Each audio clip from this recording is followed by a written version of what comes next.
가급적이면 예 맞습니다라는 답변만 할 수 있는 것만 제가 질문을 한번 해보도록 하겠습니다. 감사합니다. 후보자님, 네, 대한민국 모든 국민은 헌법을 지켜야 되죠. 그렇습니다. 법률도 헌법에 위배되면 안 되죠. 그렇습니다. 헌법에서 보장된 권리, 법에서 보장된 권리는 지켜야 되죠. 그렇습니다. 네, 법을 위배하면 안 되듯이 법적인 권리도 보장받아야 되겠죠. 그렇습니다. 헌법 65조에는 대통령, 국무총리, 국무위원, 부처의 장, 기타 법률이 정하는 사람들에 대해서 탄핵 소추 의결할 수 있다 이렇게 되어 있습니다. 맞죠? 네, 네.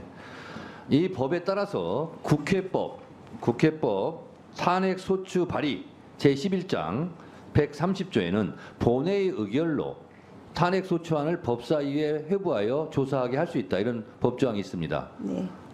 이대로 하면 위법이 법- 아니죠? 법령 규정에 따른다면은 위법은 아닌 것 같습니다. 네, 그렇습니다. 그리고 131조는 법사위가 이렇게 회부받은 것을 조사할 수 있다. 그리고 지체 없이 조사 보고해야 한다. 이렇게 되어 있습니다. 이렇게 해야 되겠죠? 그렇습니다. 회부를 받았기 때문에 네, 90일 이내에 보고해야 됩니다. 네, 자, 그러면 탄핵 조사를 해야 됩니다. 네. 근데 탄핵 조사를 어떻게 할 것인가? 국회법 65조 1항은 중요한 안건이나 국정감사, 국정조사는 청문회를 열 수 있다 이렇게 되어 있습니다. 이대로 해서 청문회를 하면 위법이 아니죠? 규정에 따른다면 위법은 아닌 것 네, 같습니다. 규정이 이렇게 돼 있습니다. 네. 중요한 안건. 네. 근데 중요한 안건은 누가 판단하느냐? 위원장이 판단할 수 있습니다. 국회법 49조 위원장은 위원회를 대표하고 의사를 정리하며 질서를 유지하고 사무를 감독한다고 되어 있고 국회법 52조 2항에는 위원장이 필요하다고 할 때는 회의를 열 수가 있게 돼 있어요. 그래서 그 조항에 의해서 탄핵 조사 청문회를 한 겁니다. 자, 여기까지 불법적 여지가 있습니까 없습니까? 말씀하신 대로라면 불법적 요소는 없는 없습니다. 것처럼 보입니다. 네, 맞습니다. 또 한 가지 말씀을 드리겠습니다. 헌법 26조에 보면 1항 모든 국민은 법률이 정하는 바에 의하여 국가기관의 문서로 청원할 권리를 가진다. 2항 국가는 청원에 대하여 심사할 의무를 진다. 이렇게 되어 있습니다. 헌법에 이거 있는 거 알고 계시죠? 네, 얼마나 중요하면 헌법 26조 1항과 2항에 청원할 권리를 보장하고 있습니다. 확인 안 하셔도 됩니다. 제가 다 확인하고 말씀드리는 겁니다. 네. 자, 그러면 이 헌법에 의해서 국회법은 청원에 대한 심사 규정을 또 두고 있습니다. 자, 국회법 제9장 청원 조항이 아예 따로 있습니다. 9장에 123조 청원이 다음 각호 어느 하나에 해당하는 경우에는 이를 접수하지 아니한다. 이 세 가지만 접수를 아니하는 거예요. 첫 번째, 재판에 간섭하는 내용의 청원. 두 번째, 국가기관을 모독하는 내용의 청원. 세 번째, 국가 기밀에 관한 내용의 청원. 이 세 가지 사항은 접수가 안 됩니다. 그래서 검사 탄핵이든 대통령 탄핵이든 여기에 해당되지 않습니다. 그래서 윤석열 대통령에 대한 탄핵 청원은 140만 명이 서명했습니다. 위원장으로서는 중요한 안건이라고 볼 수가 있죠. 네, 그래서 그렇게 보입니다. 여기 해당되지 않아서 이거는 자동적으로 법적으로 법사위에 회부되게 돼 있습니다. 그런데 그래서 죄송하지만 말씀하신 것 중에 국가기관에 대한 모독 부분이 좀 있지 않습니까? 해당되지 않고 그건 이미 판단이 끝났습니다. 국회의장에 의해서. 네네. 해당되지 않는다. 네. 그래서 자동 접수돼서 자동 회부가 법사위로 된 겁니다. 네. 그래서 법사위에서는 그것을 다시 청원을 수리해야 됩니다. 그래서 그걸 가지고 청문회를 한 거예요. 65조 국회법 65조 1항에 의해서. 왜? 중요한 안건이니까. 이것도 보고를 해야 됩니다. 90일 이내에 법적으로 조사해서 90일 이내에 의장에게 보고해야 한다 이렇게 의무조항으로 되어 있어요. 만약에 그 청원에 대해서 법사위에 처리하지 않으면 제가 직무를 유기하는 거예요. 법이 이렇게 되어 있습니다. 자, 여기까지 법적인 절차에 있어서 하자가 있습니까 없습니까? 위원장님께서 말씀하신 대로라면 법적인 하자는 없는 듯이 보입니다. 네, 그렇습니다. 제가 그래서 후보자께 예 맞습니다라는 답변을 할 수 있는 질문만 지금 한다고 그랬어요. 자, 법적으로 문제가 없다는 것은 절차적 하자가 없다는 뜻이기도 하고 절차적 하자가 있으면 법적으로 의미가 없는 거고 그것은 공소 제기든 뭐든 기각 사유가 되는 거죠. 그럴 수 있겠습니다. 그렇습니다. 그래서 헌법재판소에서 권한쟁의 심판을 할 때 절차가 중요합니까 안 중요합니까? 중요합니다. 법적인 것을 지켰느냐 안 지켰느냐가 중요합니까 안 중요합니까? 매우 중요합니다. 매우 중요합니다. 그래서 우리 법사위에서 벌어진 검사 탄핵이나 대통령 탄핵 청원 청문회나 이렇게 헌법과 국회법 절차대로 진행한 겁니다. 아셨습니까? 예, 그런데 그것을 헌재에서 심사를 해보니 그것이 인용이냐 기각이냐는 나중 문제고 헌법과 그리고 헌법에 따른 법률에 의해서 국회법에서 정한 절차대로 대통령 탄핵 청원 청문회든 검사 탄핵 조사 청문회든 법적으로 이루어졌다라는 겁니다. 그거를 제가 후보자께 말씀을 드리는 겁니다. 자, 후보자님. 네. 건대 로스쿨 한상희 교수를 조배수 의원이 아까 질문했는데요. 네. 첫 번째 뭐라고 되어 있냐면 검사가 잘못한 부분이 있으면 검찰 자체 내에서 징계를 먼저 해야 된다 이렇게 되어 있어요. 이걸 안 하기 때문에 국회에서 징계 절차에 들어간 것이 탄핵 절차입니다. 그것도 본회의에서 바로 의결할 수 있음에도 불구하고 실제로 탄핵 사유가 되는지 안 되는지를 법사위에서 조사해봐라. 그래서 탄핵 청문회 조사를 우리가 하고 있는 거다라는 말씀을 드립니다. 가벼운 거 하나 물어보겠습니다. 헌법에는 국회의원 수는 200인 이상 이렇게 되어 있습니다. 그런데 아시다시피 국회의원은 300명입니다.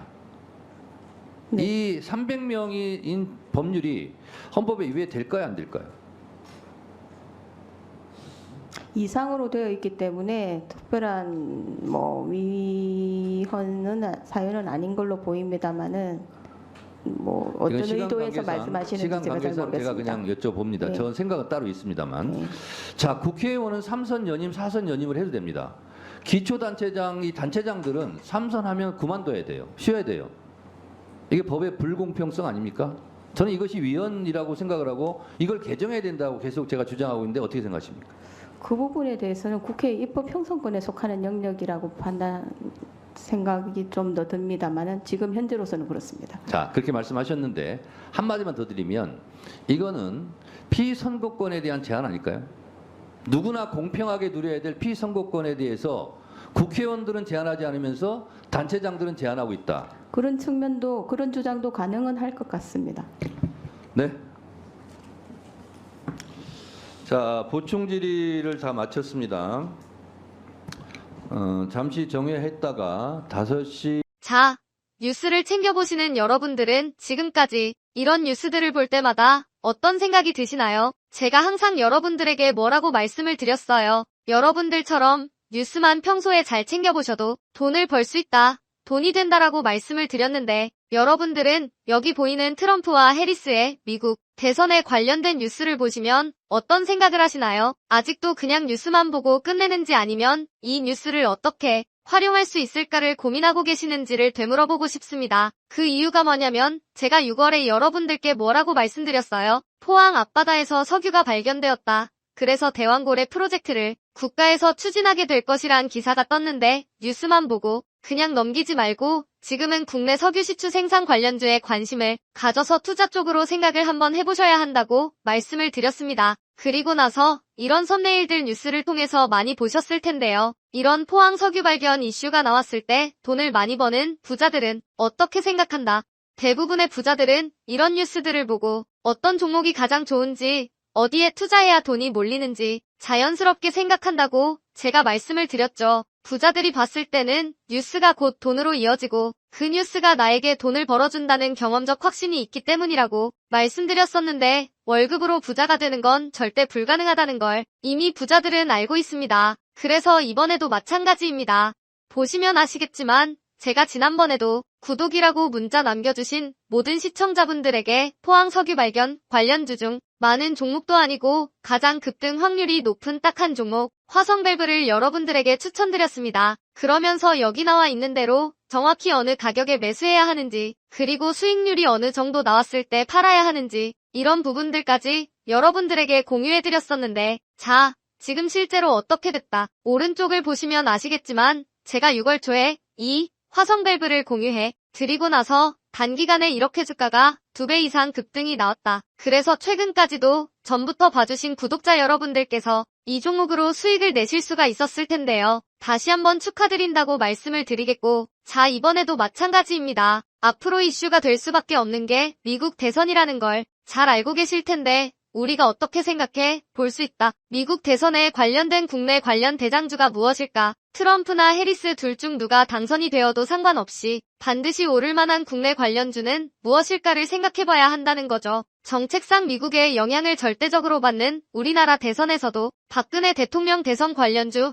아가방 컴퍼니는 무려 2600% 가까이 상승했고, 이명박 대통령 대선 관련주였던 이화공영은 4000% 이상 상승했던 건 다들 기억하실 겁니다. 그래서 대선주는 정말 중요합니다. 자, 그렇기 때문에 제가 이번에도 뭘 보내드린다. 지난번과 똑같이 제 번호 010-7922-8273으로 행운이라는 문자를 보내주시면 링크 주소 하나를 보내드릴 건데요. 이 링크를 타고 방에 들어오시게 되면 미국 대선과 관련된 국내 관련 종목 중 앞으로 누가 당선되던 상관없이 국내 대장주 역할을 하면서 주가가 가장 크게 급등할 종목을 정확하게 사고 파는 시점을 받아보실 수 있습니다. 그래서 여러분들도 일상의 뉴스를 활용한 주식으로 돈을 버는 연습을 한번 해보시라고 말씀을 드리겠습니다. 영상을 보시는 시청자분들 중에 나도 이번 종목이 좀 궁금하다 하시는 분들은 누구나 상관없이, 그리고 어느 시간대나 상관없이 부담 없이 이렇게 상단에 제 번호를 항상 남겨놓고 있습니다. 제 번호 010-7922-8273,